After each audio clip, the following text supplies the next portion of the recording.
Right. Welcome, everyone. We're excited to have you join. We are going to give it just another minute or two as we have people joining late. But in the meantime, if you'd like to just drop in the chat where you're joining us from and what is your favorite Halloween costume, whether it's one that you've seen, one that you've been. We like to kind of just kind of break the ice, start the day off a little bit. And it's always fun to see where people are joining from. You might see somebody in your community or somebody that you know, and it's just always fun to see where people are joining us from.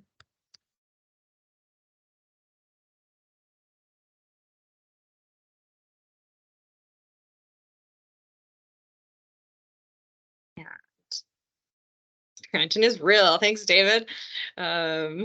Yes, so joining from DC, I am one of the recent viewers of the Barbie movie, and while I'm not going to dress up, I do love the pink jumpsuits that they wear when they're if you've seen the movie, those are iconic.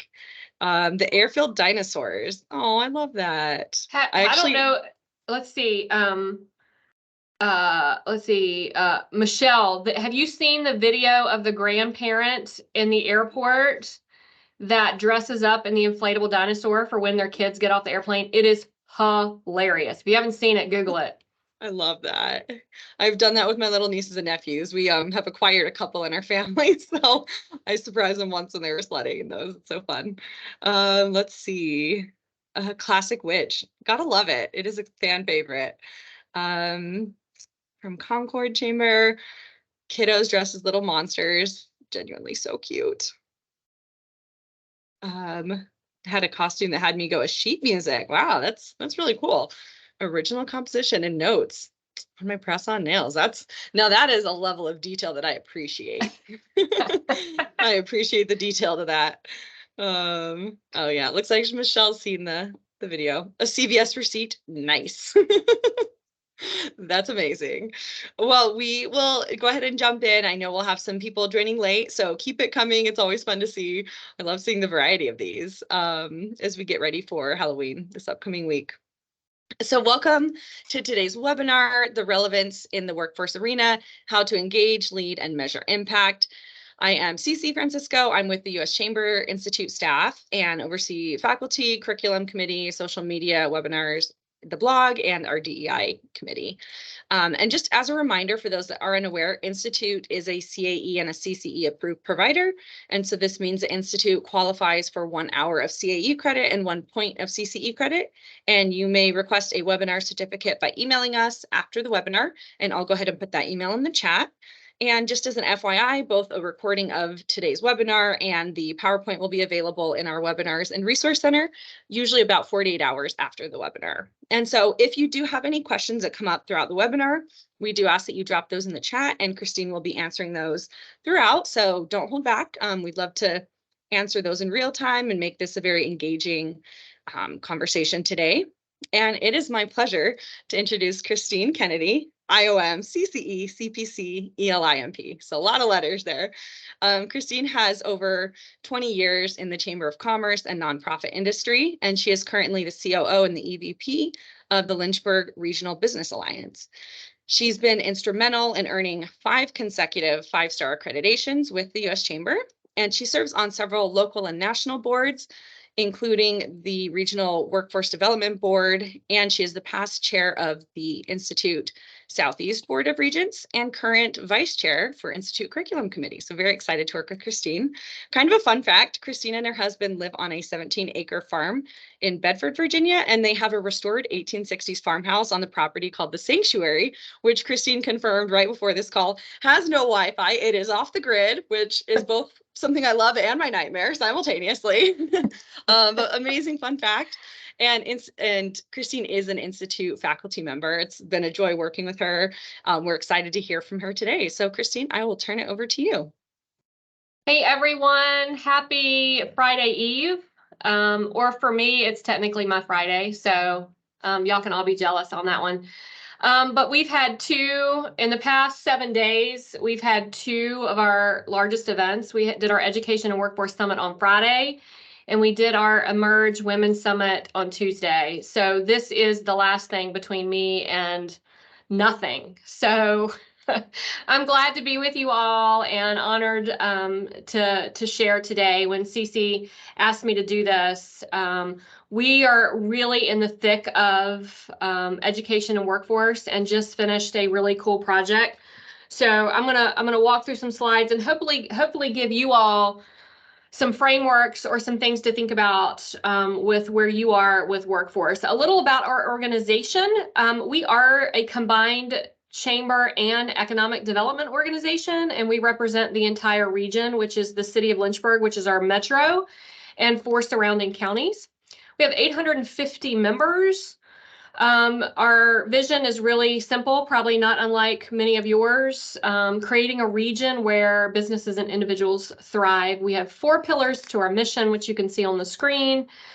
And we do a lot of training and learning and development, and I'll share a little bit about those as we move forward and we have this conversation. And as Cece said, really proud to be consecutive 5-star accreditation for over 20 years.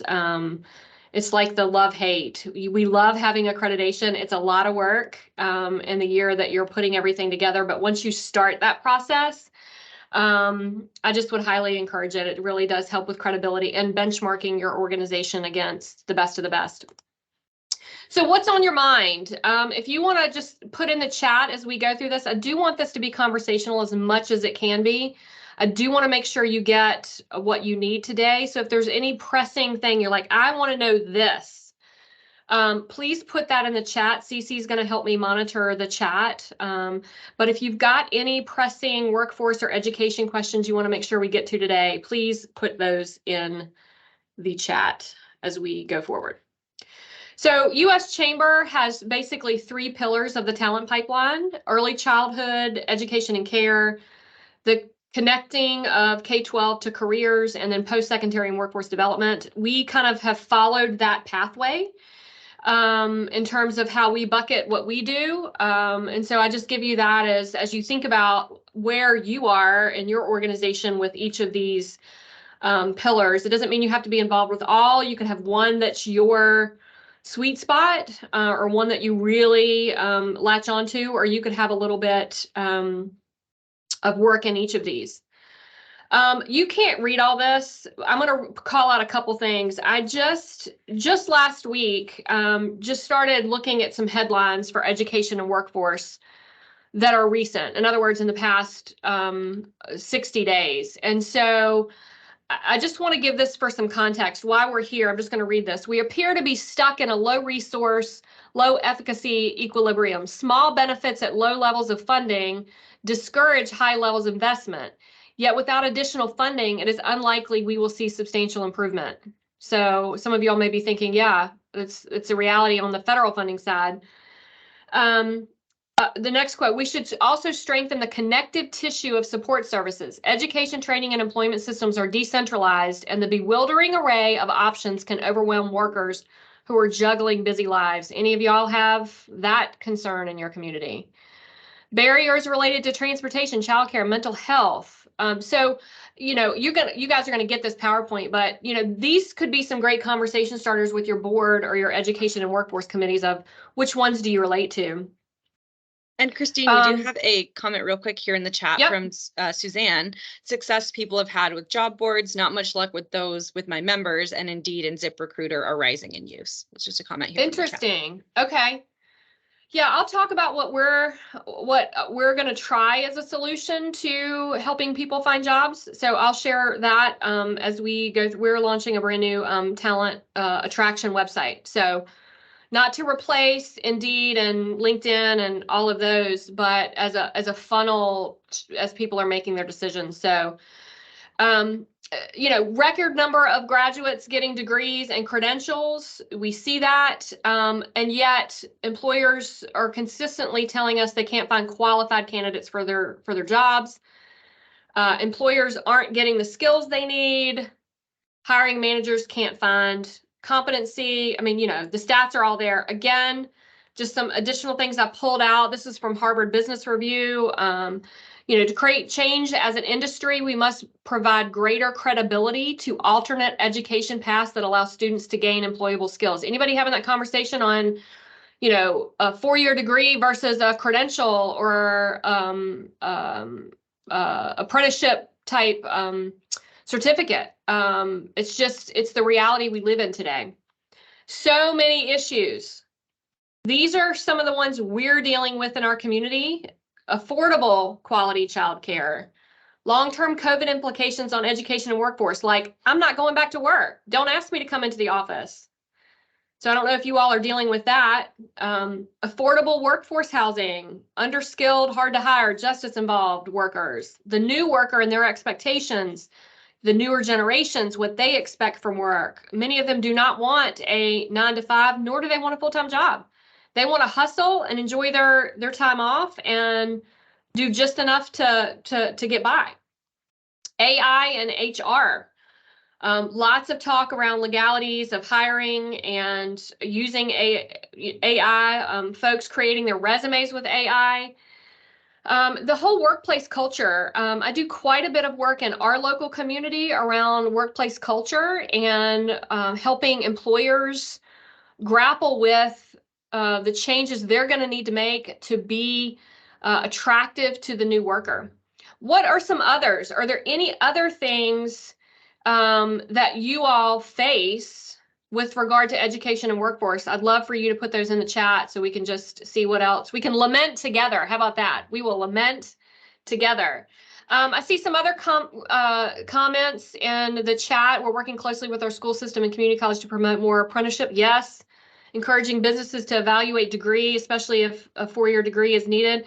Look, we're a nuclear hub and an energy hub. Our governor has declared that that we will be a top energy state, and we were just meeting with our energy employers last month, and one of them alone said, "I need 50 skilled, seasoned engineers with 10 years experience."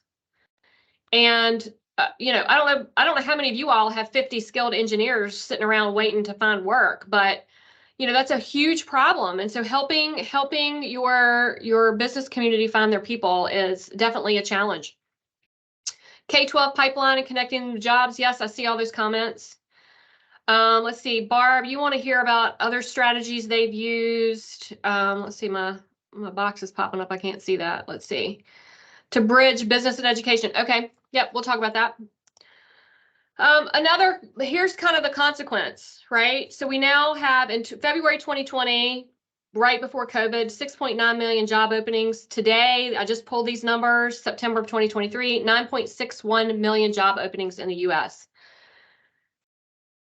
Okay, so here's some questions I would invite you and your organization to explore as you're thinking about education and workforce. These are some of the things we asked ourselves.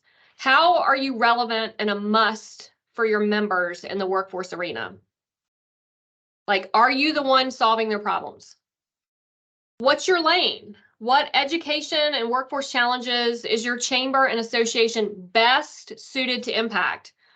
Like, we're not the WIOA board, right? So we are not the primary one doing the hard to hire or the justice involved workers.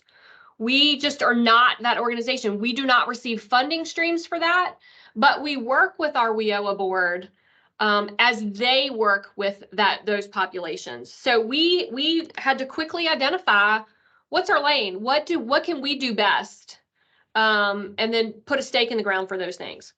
And then you got to ask the how question. How can you best impact these? I'll be honest, we spent a handful of years presenting data and discussing.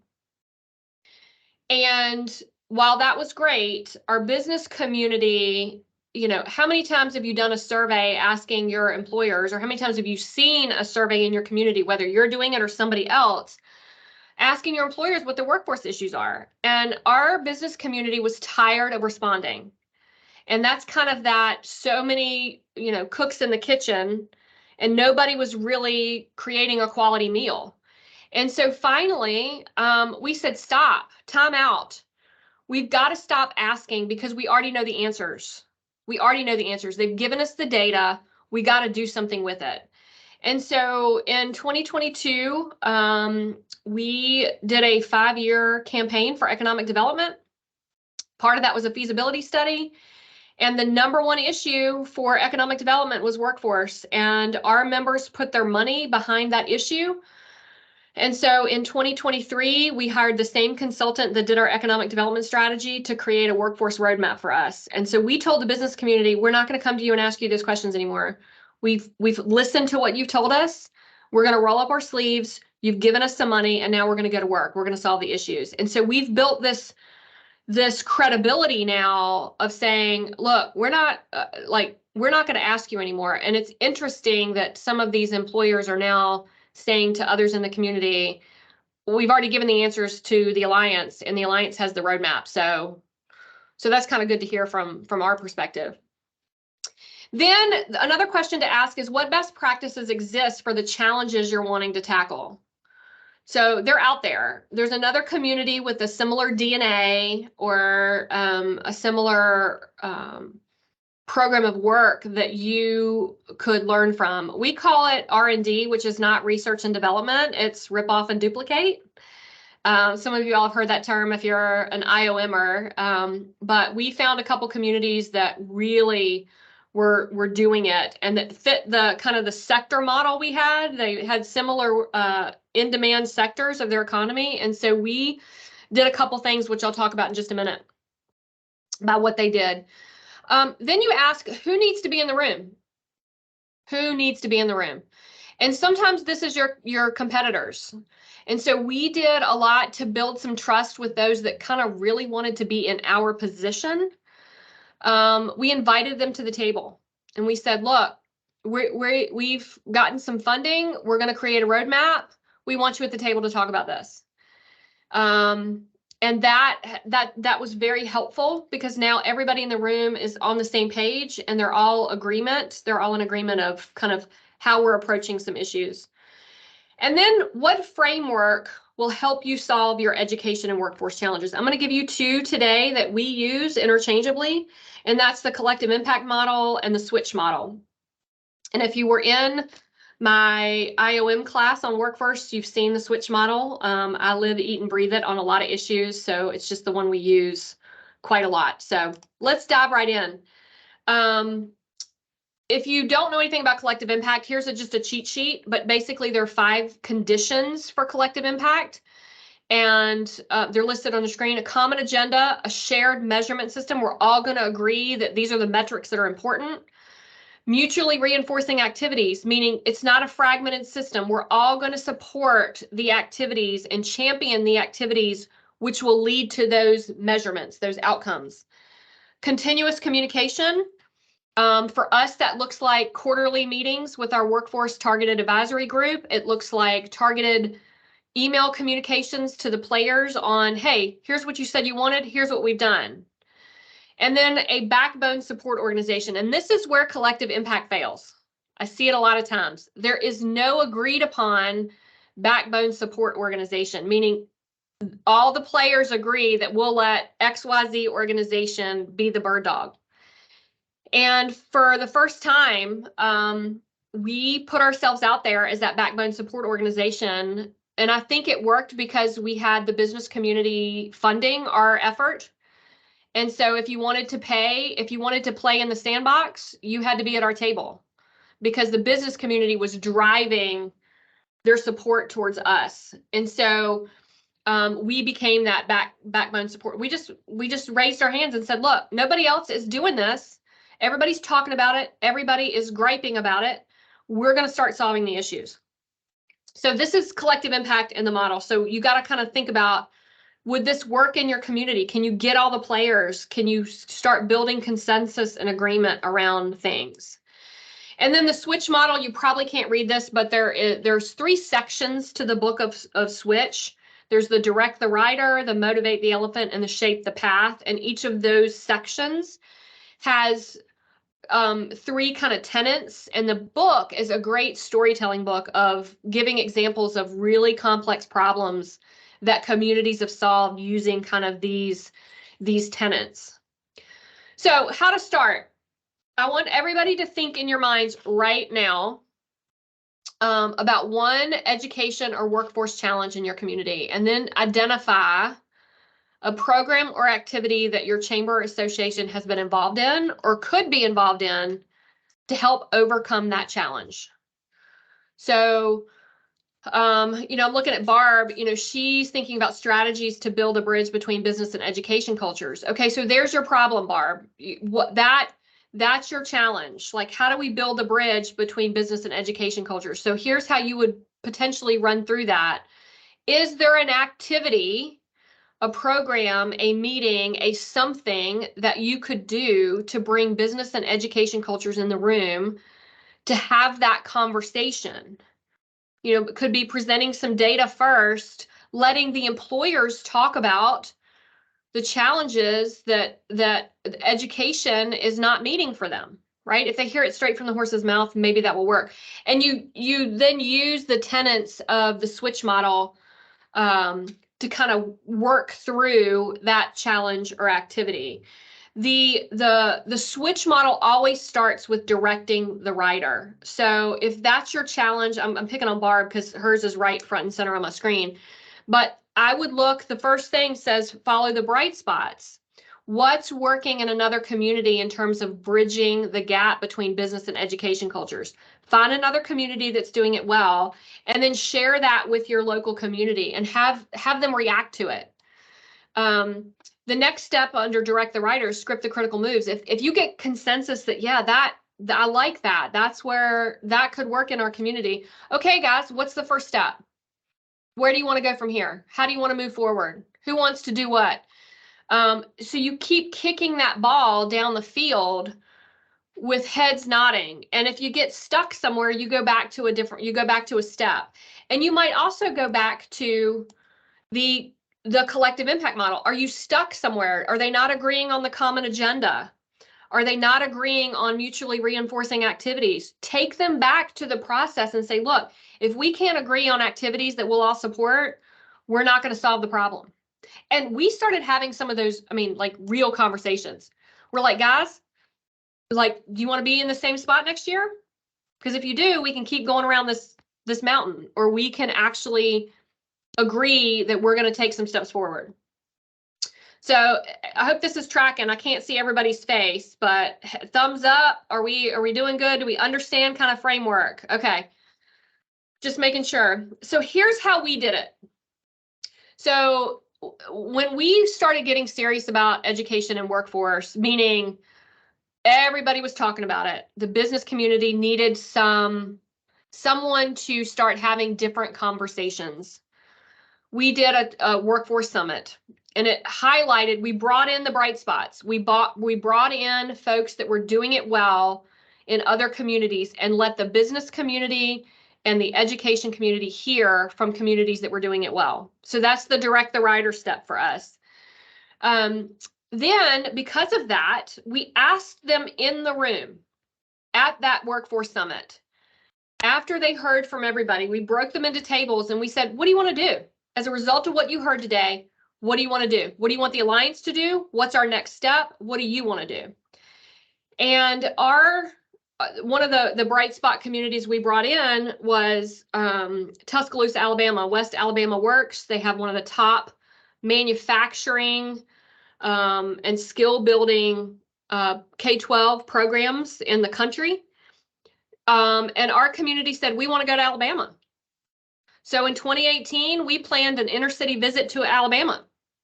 And so if you look on the switch model, that is find the feeling and shrink the change. So we put them in that community so they could feel, touch, see how it works. We had dinners with employers down there that talked about how they were engaging in the workforce system, how they were reducing barriers, how they were putting their money where their mouth was. And of course, we prompted them with questions. We prompted them with things we wanted them to talk about for us. And it really did shrink the change. And that's another principle under Motivating the Elephant section of the Switch book. We made it easy for them to see what was possible in Lynchburg, right? What's the definition of insanity? If you always do things the way you've always done them, right? And so we needed to get them out of the mindset that we can't, this is the way we've done it in Lynchburg. And so that was a game changer for us. That was a catalytic move for us in 2018. In 2019, we did a region-wide career expo for middle and high schoolers. We bussed in 3,000 middle and high school kids from all across the region. We had 50 employers that did, I'm not talking trade show booths, I'm talking hands-on welding exhibits. You could learn CPR on a dummy. You learned how to work a forklift. So the kids got to see, feel, and touch what it would be like to be in that career field. So we tweaked the environment. We did it differently. We no longer just sat in the classroom and talked about the in-demand job fields. And then we all know what happened in 2020. So let's just all have a collective sigh and not go back to PTSD on what that did to all of us. So in 2020, we used that year to rebuild and to start cultivating some grant possibilities that would fund our work moving forward. In 2021 and 2022, we continued to build on our workforce summit concept. And by that point, we had demand. Over 100 employers and educators started coming because they knew we were providing content that would help them and their organizations. Then this 2022 and 2023, I mentioned we did the economic development campaign, feasibility study and campaign. We secured the consultant to help us with a roadmap. We also hired a brand new position, a director of talent and workforce development. And all of these, I put in parentheses, all of these were part of that switch model framework. So to say that frameworks work, they do work, but you have to stick to them and you have to understand what will motivate your community. And it really does help. The frameworks help when you get off. Like when something is off, if you go back to the framework and you say, what step did we miss? Or what is not happening in the framework where we need to go back to center? And we asked those questions. We might not have used the word, okay, where are we not motivating the elephant? I might not have said that to my partners, but I would say, okay, what don't you know that you need to know to feel comfortable moving forward? Or what's giving you reservation? Or what's the problem that you feel like we can't solve right now? So those are the kind of questions and conversations we had with our partners and our stakeholders. So here's our roadmap. The front cover of it anyway, it's 100 and some pages long, but the next graphic is really kind of how our roadmap is laid out. So career pathways and workforce access were our two big issues. And so under career pathways, we have three kind of buckets, and then under workforce access, we have three buckets. Of kind of how we're approaching that process. You can't read this, but again, you'll get it in your PowerPoint. So then we created an implementation plan, because it's one thing, y'all know this, you get your big strategy document that you pay a consultant a lot of money to write, and you're like, what the heck am I going to do with that? Like, you gotta be able to implement it. So we scripted the critical moves. That's the switch concept. We scripted the critical moves. And this is what 2023 and 2024 are going to look like and have looked like for us. So here's just really quick. We had a comment in the chat, best practice that Kiri shared from Paducah, Kentucky. We just held our annual event like yesterday. It's our 8th grade interactive career expo called West Kentucky Launch. So CPR dummies, Excel operation game, welding simulators, power poles, bending conduit, flying drones, etc. So a best practice. And then I did just want to be sure, there was a comment earlier. I wanted to make sure I didn't get lost. Garnering interest from students has been a barrier to success that Jordan had shared earlier. Just want to make sure that didn't get lost. I feel you on that one, Jordan, and I'll drill down a little bit on that. I think doing a hands-on career event where your schools, like our school, we had 100% buy-in from our schools. So you didn't have a choice. If you were in 8th grade and you were in 11th grade, you were coming to the career expo. Like, unless your mom, you called out sick that day. And even if you called out sick that day, the schools backed up our event with lesson plans. So part of what I think having hands-on, you can't talk at kids. They have to be engaged with things. Couple other things we've done to answer that question. And by the way, Paducah, love that. So if you're on the call and you're wanting to know what communities are doing, middle and high school career expos, you've got a couple in here. Michelle Sutherland, I don't know what community you're in, but you might want to put that there so other people can reach out to you if they have questions about that. So we did the Worlds of Opportunity Career Fair. We're bringing that back. Something we're doing in the summer of 2024 is an Educator Workforce Academy. This is for principals, school superintendents, guidance counselors to go into those in-demand sectors to learn what it takes to work there, why it's in demand, and the income potential in those fields. So that they go, oh my gosh, maybe I don't need to steer every one of my students to a 4-year business degree where there are, a dime a dozen. Maybe I need to look at how can I do some career aptitude with my students on who would be best suited to be a welder, who would be best suited to be a coder or things like that. So Educator Workforce Academy is designed to now get the school systems on board to meet the demands of our employers. We do something called Welding Wars. It's a fun competition. Student welders that are in our apprenticeship program compete against each other. And then our existing seasoned employers that have welders compete against each other. It is so much fun. And we get a lot of positive PR on that in our community. This past summer, we piloted something called She Week. She Week is a mentorship program and leadership development program for at-risk teen girls that were either part of our alternative school or our residential program that got taken out of their homes. Very labor intensive, but the outcomes were incredible. I fully funded that program with one email to female CEOs in our community. That were like, I love this. I'm on board. I'll help. I'll do whatever you need. So that we'll be continuing that She Week program moving forward. We do a leading off-campus summer internship program for employers that have interns working in their companies for the summer. And the whole goal of that program is to show the interns behind the scenes, give them kind of a VIP view of all the fun things that make our region amazing, so that they will want to stay and work in our region for one of these employers. Then as part of a collaborative effort, we did something called the Lynchburg Intern Connect for college interns. And this is a Uber region, multi-region funded program where we bring employers in to match with prospective college interns. And so that program was we just did it this past year for the first time, wildly successful. And that's already on the books again for February of 2024. Many of you have leadership programs. If you're not leveraging those and having the talent conversations with your employers and how that program can help with retention, I would encourage you to do that. We do a couple summits. We do a Young Professional Summit, and I've mentioned our Education and Workforce Summit. We also have ramped up and really gotten more strategic with our policy agenda, both on the local, state, and federal level.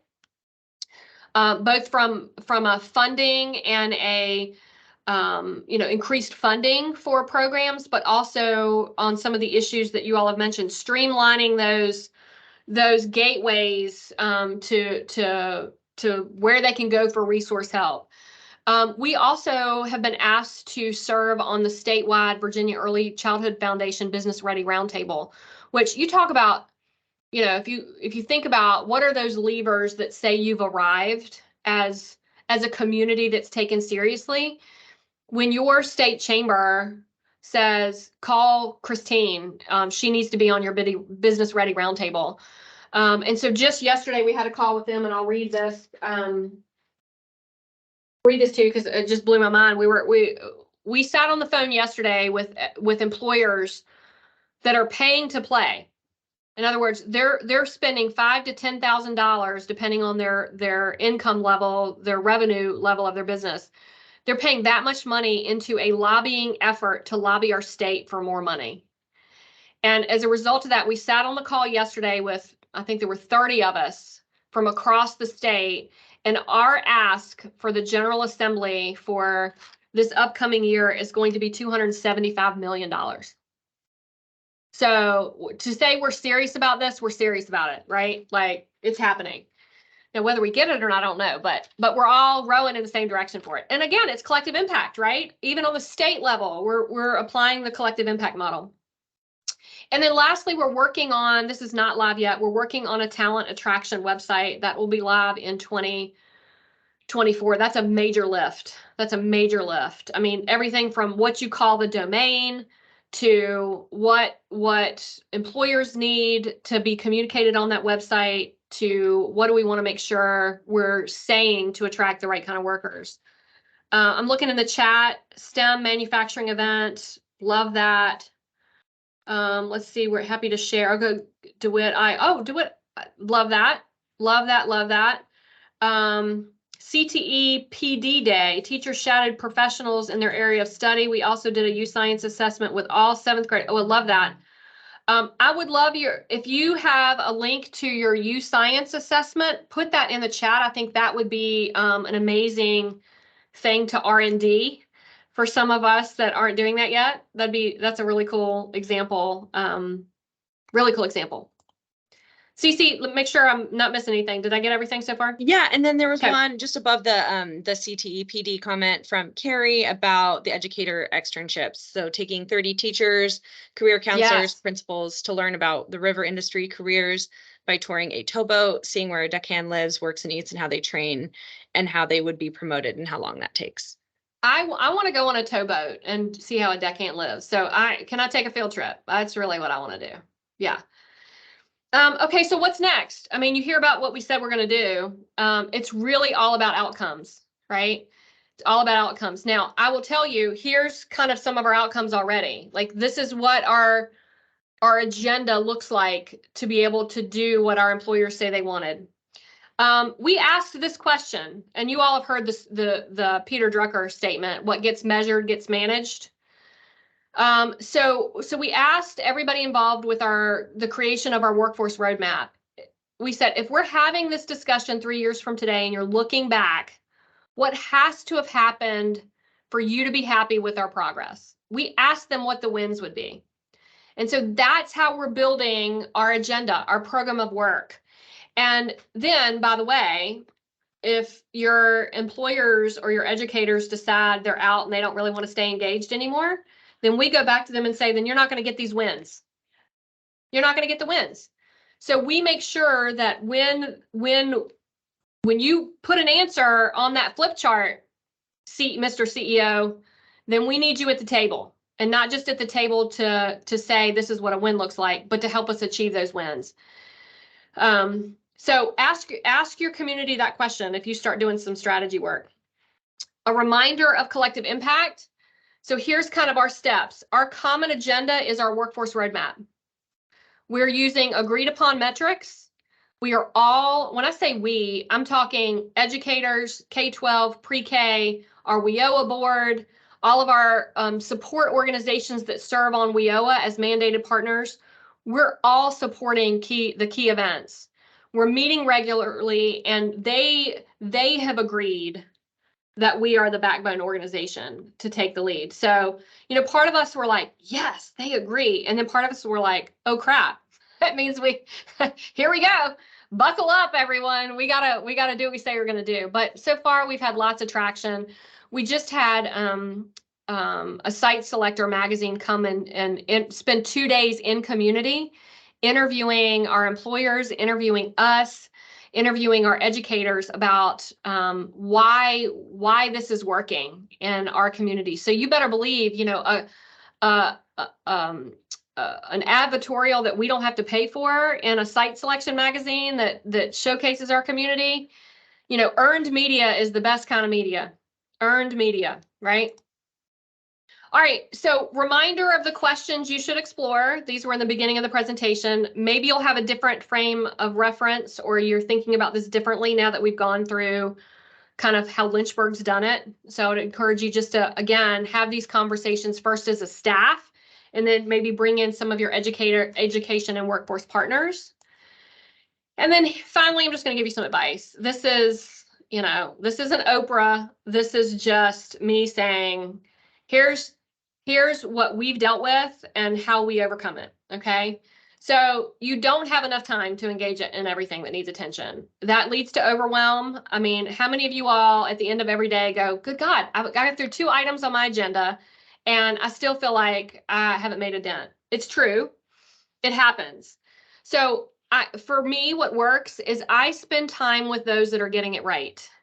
And these are peer chambers and associations that don't let me sit on the sidelines and whine, right? I don't sit with losers. I'm sitting with winners. I'm spending having conversations with winners that will not let us fail. And then you got to decide the highest and best use of your time. I've stopped doing some things. I'm like, we're not doing that anymore because it's not going to produce a win that our business community said they want. And that might mean somebody else in your community is going to pick it up and do it. And you just have to let that happen.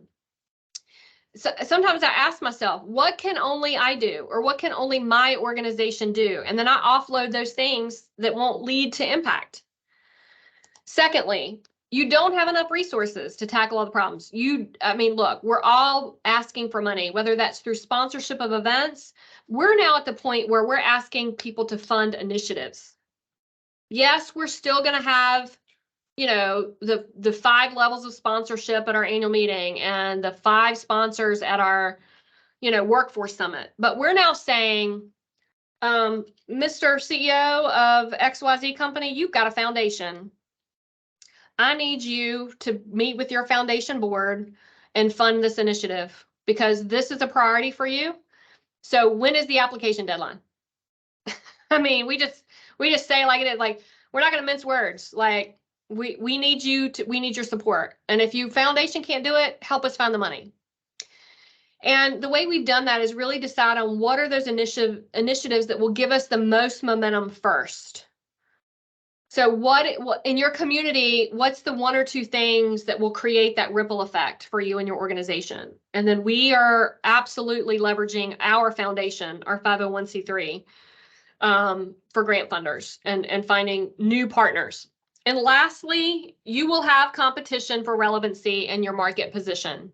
It's going to happen. People are nipping at your heels. People are wanting to be relevant.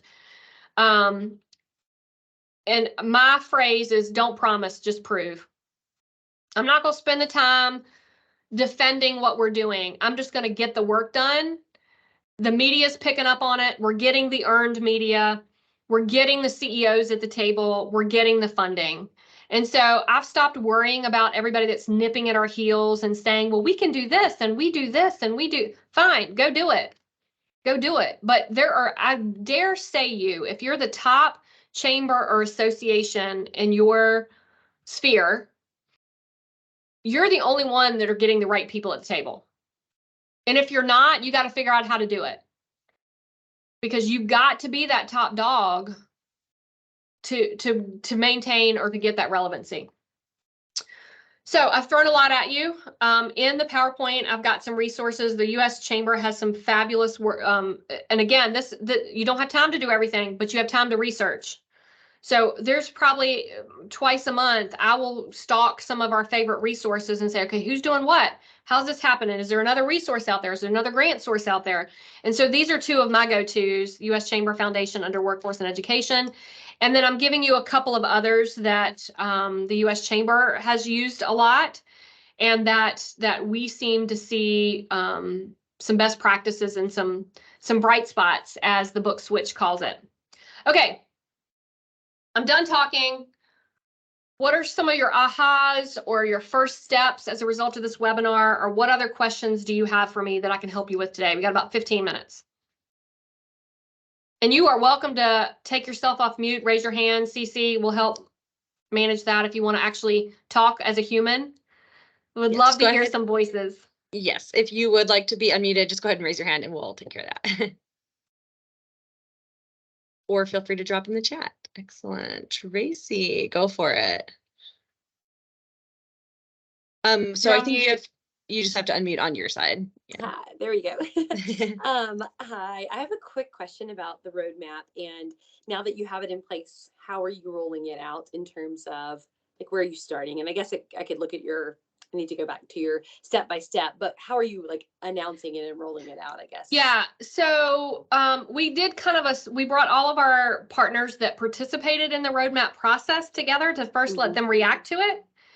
And then we strategically timed it so that we could unveil it at our Education and Workforce Summit last Friday. That's awesome. Okay. And then we sent everybody a copy of the link to where it was on our website, as well as the implementation plan.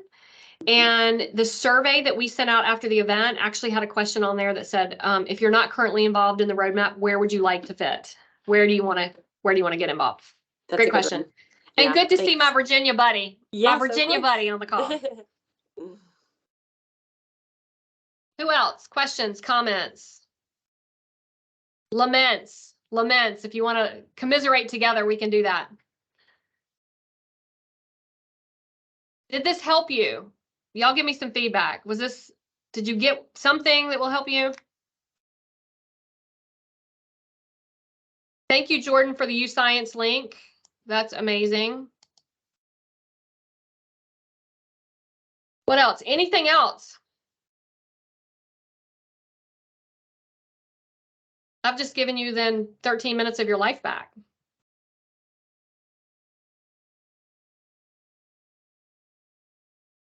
All right. Well, it looks like there are no other questions. So just as a wrap up, thank you, Christine, for this information. I know it's nice to see and hear what you've experienced, and then as well the collaboration of what other communities and what others are doing. So I hope that those of you on the call can take both of these and work towards this. And just in conclusion, we will have this webinar recording and the PowerPoint available in about 48 hours.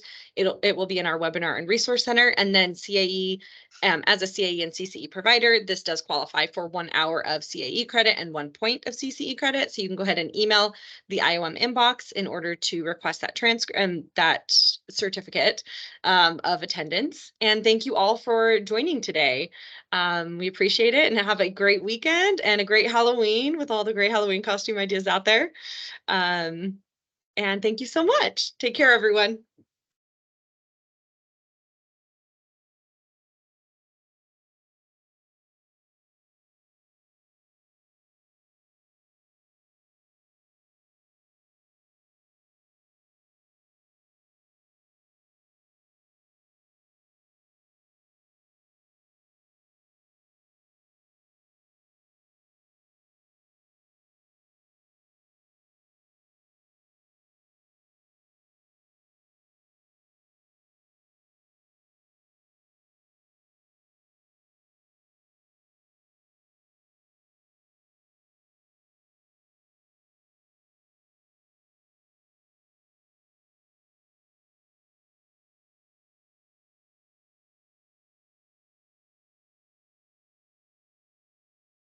Let me finish and I'll. All right. Thanks, Christine. I didn't know if you need him anymore, so I was kind of sitting here waiting to see No, if you. Okay. you're all good. Yeah. Do I need to get you a PDF of this, or?